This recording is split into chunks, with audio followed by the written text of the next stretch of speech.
ये अभी नू हरियाणा के नू में जो हिंसा हुई है, जहां पे बड़ी तादाद में सिर्फ एक समुदाय विशेष के घर को देखिए, हरियाणा में किसकी सरकार है? भाजपा की। खट्टर की सरकार और विपक्ष में कांग्रेस है। अगर विपक्ष में कांग्रेस है और नीतीश कुमार तेजस्वी यादव कांग्रेस के साथ। नमस्कार, आदाब। आप देख रहे हैं बिहार का सबसे तेज और सुपरफास्ट न्यूज चैनल सुपर का दोस्त बशारत करीम। इस वक्त हम मौजूद हैं सुपौल जिला के निर्मली प्रखंड और निर्मली विधानसभा और राघोपुर प्रखंड में।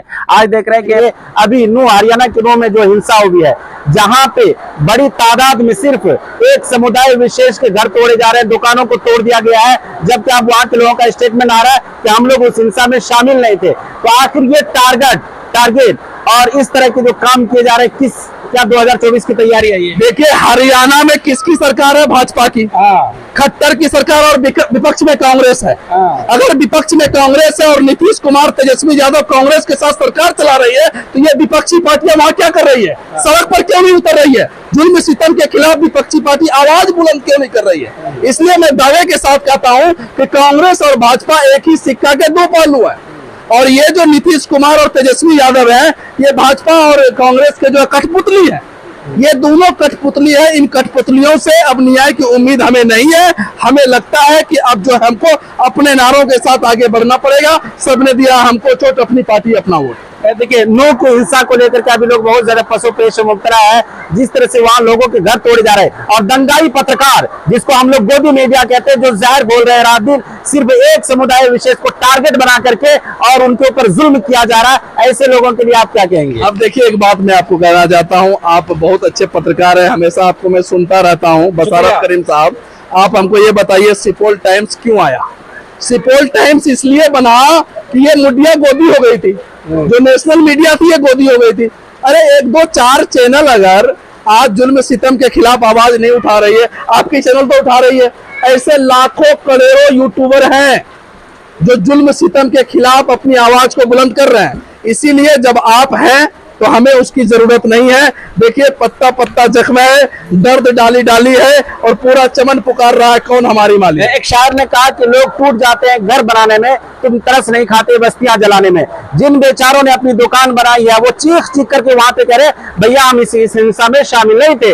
लेकिन एक तरफ तो उनके घर को तोड़ दिया जाता है, लेकिन जिस तरीके से हाफिज साहब को मारा गया मस्जिद में घुस करके, उनके घर को नहीं तोड़ा जा रहा है। ये डिफरेंस और ये फर्क क्यों?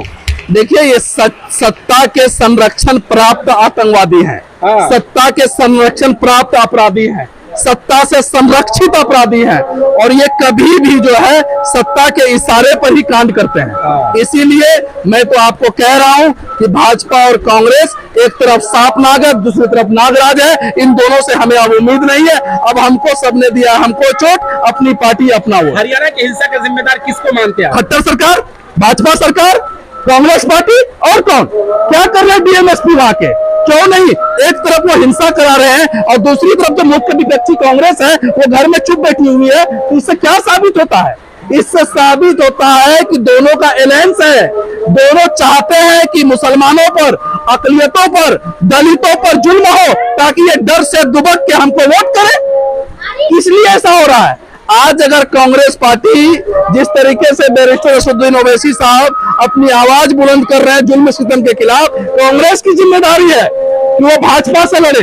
कांग्रेस क्यों नहीं लड़ रही है? ये सवाल कीजिए। और मीर जाफर कांग्रेसियों से, जो अपने आप को मुसलमानों और अकलियतों और दलितों को नेता कहते हैं, और जब ये मुसलमानों और अकलियतों पर जुल्म हो रहा है तो एक शब्द बोलने को तैयार नहीं है। ये सवाल कीजिए उनसे, सवाल करने की जरूरत है। अभी मुल्क की जो मुस्लिम क़यादत है बड़ी बड़ी, वो क्या कर रही है? देखिए, मुल्क की जो बड़ी बड़ी क़यादत कहने वाली है वो मलाई खा रही है। कांग्रेस के गोद में बैठकर, नीतीश के गोद में बैठकर, लालू के गोद में बैठकर, ठाकरे के गोद में बैठकर, शरद पवार के गोद में बैठकर, ममता बनर्जी के गोद में बैठकर, मायावती के गोद में बैठकर ये लोग मलाई खा रही है और सत्ता में दलाली कर रहे हैं। अकलियत की इसको चिंता नहीं है, मुसलमानों की चिंता नहीं है, दलितों की चिंता नहीं है। ये मुसलमानों को कैदी समझते हैं, कैदी, कि ये कैदी दाढ़ी टोपी वाले जाएंगे कहां? ये हमको वोट करेंगे। लेकिन अब याद रखो, मीर जाफर के औलादों, अब क़यादत खड़ी हो रही है। अब MIM पूरे भारत में चुनाव लड़ रही है और तुम्हारे लिए MIM ही काफी है। इससे तो सेकुलर पार्टियों को नुकसान हो जाएगा ना? कौन सेकुलर? कहां सेकुलर? कौन कहता है सेकुलर? एक खून कर रहा है, दूसरा चाकू दे रहा है, एक खून कर रहा है, दूसरा चाकू दे रहा है। अरे आपके आने से आप जीतेंगे तो नहीं, लेकिन कौन कहता हम नहीं जीतेंगे? कौन कहता हम नहीं जीतेंगे? कहाँ हम नहीं जीतेंगे? आप हमें बताओ हम कहाँ हार रहे हैं? आप हमें बताओ हम कहाँ हार रहे हैं? आज आपको पता होना चाहिए, बिहार में आप बैठे हुए हैं, 2019 में 40 लोकसभा सीट में 1 लोकसभा सीट पर हमने चुनाव लड़ा, 3 लाख वोट आए और वहां पर कांग्रेस जीती। 39 सीट पर हम चुनाव नहीं लड़े, क्यों हार गए ये पार्टी? पूछिए ना उनसे, अरे सत्ता के दलालों से पूछिए। सेकुलर पार्टी को कहना है कि आप कौन है सेकुलर? कौन है सेकुलर?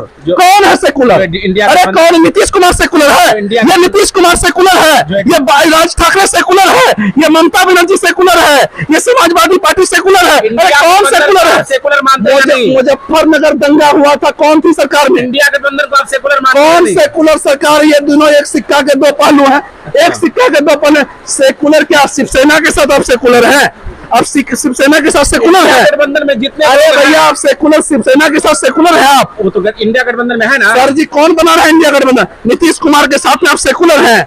भाजपा को 18 साल तक पालकी में बैठाकर दूध कौन पिलाया, मलाई कौन खिलाया, और गांव गांव घर घर तक शराब का ठेका कौन खोलाया? ये नीतीश कुमार। इसको सेकुलर मानते हैं आप?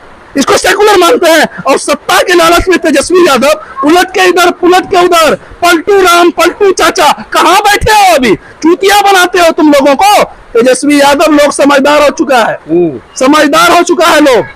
अब लोग समझ चुका है तुम्हारी गंदी राजनीति। तुम खुद बनने के लिए बिहार की जनता को सूली पर चढ़ा सकते हो, ये मैं दावे के साथ कह सकता हूँ। और हो रहा है, आप देख रहे हो रहा है। आने वाले टाइम में MIM को कामयाबी मिलेगी। MIM को कामयाबी मिलेगी, MIM चुनाव लड़ेगी और निश्चित तौर पर बरसारत करीम एक दिन कहेगा कि ऑल इंडिया मजलिस इत्तेहादुल मुस्लिमीन बिहार की एक मजबूत पार्टी है। और आपको देखने लेकिन मीर जाफर जो पैदा हो जाते हैं ना, अरे भैया आज खलीकुल्ला अंसारी अरे एक बात बताइए, होकर के छोड़ के तेजस्वी एक बात क्या होगा? एक बात बताइए, ये तो हमारे 4 MLA गए, हाँ। लेकिन नीतीश कुमार से पूछिए ना सवाल, हाँ। कि ये वोट महागठबंधन के नाम से मुसलमानों का लिया था, क्यों भाजपा की गवर्नमेंट बनाई? आज किस मुंह से फिर आए हैं मुसलमानों के लिए वोट मांगने के लिए? नीतीश कुमार से सवाल पूछिए, और नीतीश कुमार से पूछने की जरूरत है। ये मीर जाफर को शरण किसने दिया?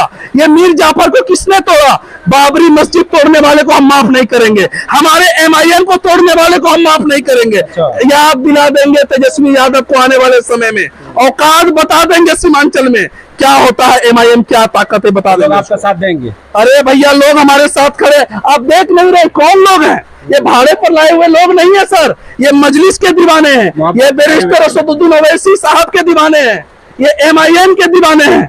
भाई किसी को लाई गई है? अरे भैया किसी को पैसा दिखलाया गया, पेट्रोल दिखलाया गया, अरे जनता ने लाई गई। ये सोचिए तो सुनिए, पूछिए इन लोगों से। मोहब्बत में आए हुए। बिल्कुल चलिए, समर्थन में आए हुए हैं। ये रहमत अली साहब है, बहुत ही बेबाकाना अंदाज में बोलते हैं। और MIM को कहा जाए तो बिहार में एक शानदार नेता नौजवान के रूप में मिल चुका है, पूरे बिहार में अपनी पार्टी का विस्तार कर रहा है। इसी मौके से हमारी मुलाकात भी, हमने बातचीत की।